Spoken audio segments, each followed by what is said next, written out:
So here we go, folks. It's the business end of the World Cup qualifying campaign over in Africa, with 10 nations left with only 5 spots going to Qatar 2022. Who's going to take advantage in the first legs? We're going to take a little look next.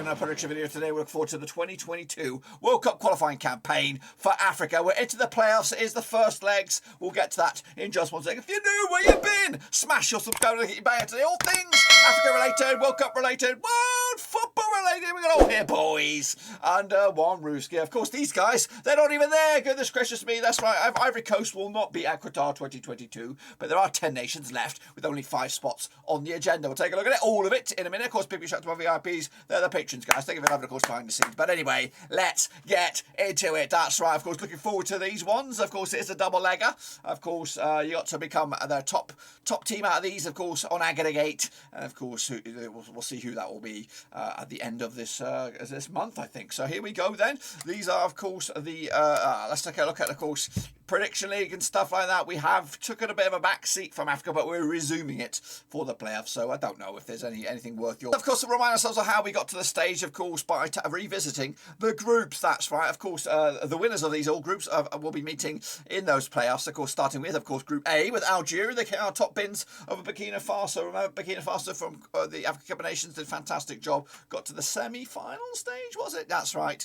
Of course, Nigeria and Djibouti were crashing out. Meanwhile, Tunisia will be there as well. Of course, we'll take a look at who they'll be facing shortly as well. They topped Group B. Equatorial Guinea also had a strong African Cup of Nations as well. Group C with Nigeria, they hope to bounce back from a shit African Cup of Nations. Of course, they topped Group C quite comfortably in the end. A couple of points clear of Cape Verde, and again, they had also a strong Cup of Nations. Let's take a little look then, of course, into Group D. Cameroon will be there. They did oust Ivory Coast. It was very, very tight, airtight in the end. 2 points the difference. But of course, Cameroon go through and Ivory Coast go home. Mali will be there, ousting, of course, Uganda, Kenya, and Rwanda. From Group E, Egypt, of course, they were there as well. Of course, the finalists over in AFCON, but of course, comfortably clear over the likes of Gabon and Libya and Angola. Into Group G, Ghana again had a shit show over an AFCON, but of course, hoping to bounce back with a spot in the World Cup. The difficult one, they got a fixture to look forward to. So we'll show you that shortly. Senegal, of course, the winners. They topped the group out in Group H over Togo, of course, Nyambe's Namibia and Congo as well. And Group I there, Morocco topped the bins, of course, 100% success rate over Guinea-Bissau, Guinea and Sudan.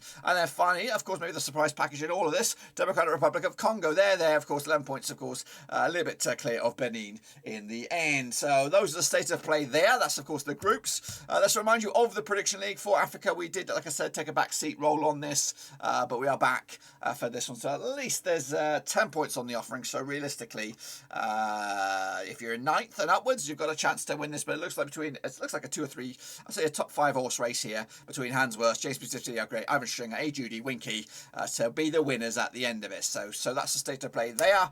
Of course, this is the link, WC 22 Africa. Get amongst it. It is, of course, free to enter. Good bit of name, good bit of banter. Get your name in lights as well. So these are the games, of course, coming at you right here, right now. And they're all scheduled to take place on Friday, March the 25th, with the second legs to take a few days later, maybe March the 29th. But of course, we'll predict those another day. Let's get these ones done and dusted. Of course, let's see who, of course, will have the advantage heading into those second legs. So let's kick it all off with the Democratic Republic of Congo. Now they're going to be taking on Morocco, coming at you on the 25th of March over in Democratic Republic of Congo. Now they've played 3 times in 2015, 1 win apiece and 1 draw. Of course, the Democratic Republic of Congo have come into this just 1 defeat, about 6 of them, 67% form up against the Morocco side. 2 defeats, about 6 of them, 58% form for them as well. Of course, the biggest win, the only win for Congo over Morocco was a 1-0 win. The biggest win there is a 2-0 win for Morocco. Of course, they've scored around about 0.67 goals game ratio. That is, of course, the hosts, with the visitors just 1 goal game ratio over the course of those 3 games. The last time they played each other was, in fact, that draw. That was back in October 2020. And last time they played each other in the Democratic Republic of Congo, it was a win for the hosts as well. Meanwhile, heading into this one, of course, the Democratic Republic of Congo picked up a win over Benin last round back on the 14th of November. Meanwhile, of course, Morocco crashed out of the AFCON at the quarterfinal stage, losing to Egypt, of course. Heading into this one then, shall we? We'll take a look at the odds. The odds are in favour of probably Morocco on this one. 6-5, they are the favourites for this one. 2-1 is your draw, and 23-10 is the victory for the Democratic Republic of Congo. I'm going to go with, of course, the victory for nobody here. 1-1 not right down the middle, and of course, advantage. You would still say Morocco with, of course, their home leg to come on this game. Kicking on forward, it's Cameroon against Algeria. I'd say probably one of the games, if not, there's two games of the round here, but of course, only 5 of these nations can go through.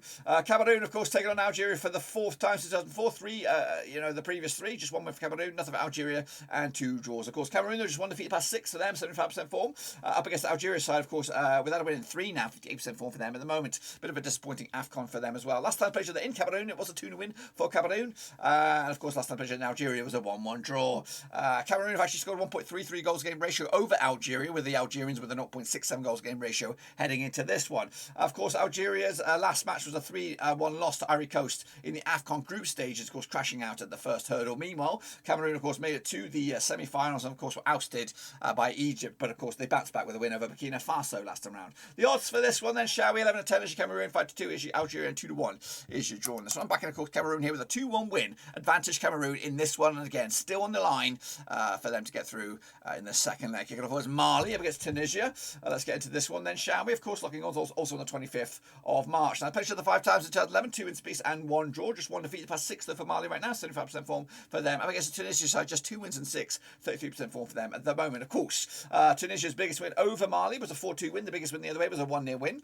Tunisia scored 7 goals to 6 for Mali over the course of those 5 games, which works out around about 1.40 goals game ratio compared to Mali's 1.20. They did play each other in this year's African Cup of Nations. There was a 1-0 win for Mali. The last time they played each other though in Mali itself, I don't know. I don't even have that. But last time I played each other prior to this result was a 1-0 win for Tunisia back in June 2021. It was a friendly, so there's really a count on that one anyway. Meanwhile, of course, Mali's last match was against Equatorial Guinea, where they crashed out after penalties, and of course Tunisia crashing out at the quarterfinal stage against Burkina Faso. The odds for this one then, shall we? Mali 11-10 for the victory, 2-1 is of course the draw. 13-5 is your away when it's Tunisia. I'm going to back, of course, a 1-0 win for Mali here. They were very, very good in AFCON, and I think they'll have the upper hand again in the first leg. Not necessarily going through, but of course just a 1-0 this time around. Then of course we have a repeat, of course, of the AFCON final. It'll be Egypt, the losers, up against Senegal, the AFCON champions, of course. They played each other 4 times since 2006, 1 for Egypt, 3 for Senegal, and 0 draws. Just 1 defeated past 6 for Egypt, of course. Despite having a wobbly start to AFCON, they, of course, finished strongly,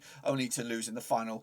83% form for them at the moment. Meanwhile, Senegal come to us unbeaten in the last 6, 83% for them as well. Of course, they've the biggest win for Senegal over Egypt was a 4-2 win. The biggest win the other way was a 2-1 win. In fact, Egypt have scored just 4 goals compared to Senegal's 8 over the course of those 4 games, stretching all the way back to 2006, which works out around about 2 goals game ratio for Senegal and just a 1 goal game ratio for Egypt. Last time they played each other, of course, was a 4-2 win. It was in the final of the AFCON. Meanwhile, of course, prior to that, last time they played each other over in Egypt, it was a 1 win for Senegal way back in, of course, November 2014. That was actually in Egypt, might I add.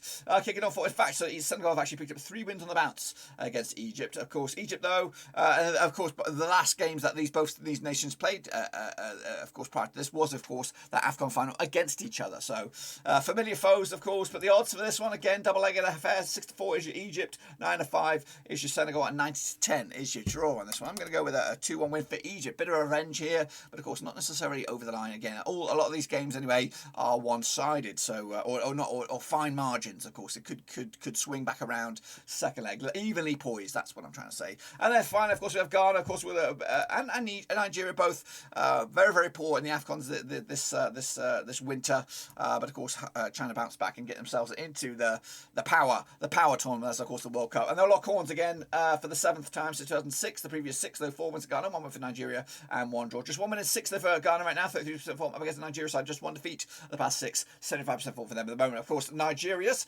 biggest win over Ghana was a 1-0 win. The biggest win of the way was a 4-1 win. In fact, Ghana have scored 11 goals to Nigeria's 4 over the course of those 6 games, which works out around a 1.83 goals a game ratio for Ghana with a 0.67 goals a game ratio for Nigeria. Last time I played, of course, was in the AFCON African Nations Championship knockouts. That's all the back in 2014, might add. It was a 4-1 win for Ghana. Last time I played, though, in Ghana, was a 0-0 draw way back, of course, October 2011. Ghana's last match was, of course, a 3-2 win for Comoros, so a bit of a shit show there. Meanwhile, Nigeria got crashed out at the round of 16, losing to Tunisia, of course, 1-0 in the end. The odds for this one then, shall we? 6-4 is your Ghana, 2-1 is your draw, 7-4 is your away win. That's Nigeria. Very, very tight, this one. Could go either way. I've gone with the ball draw. Again, no one really wants to fluff their lines here.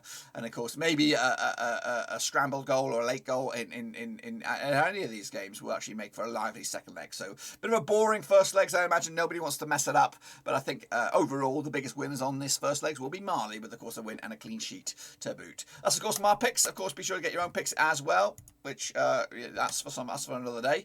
But of course, be sure to check out the links down below: Twitter, Twitch, Facebook, and of course Patreon as well if you want to support the channel in another way. We'll be there, of course. Looking forward to the second legs, and of course, hopefully, we may or may not get a watch along in all this. I don't know though. But of course, make sure you smash the thumbs up, smash the subscribe, links down below. I'm on Twitter, I'm on Twitch, I'm on Facebook, and also on Patreon. But until then, guys, check out the link for the picks. Until then, I'll see you soon for the next one. We are done.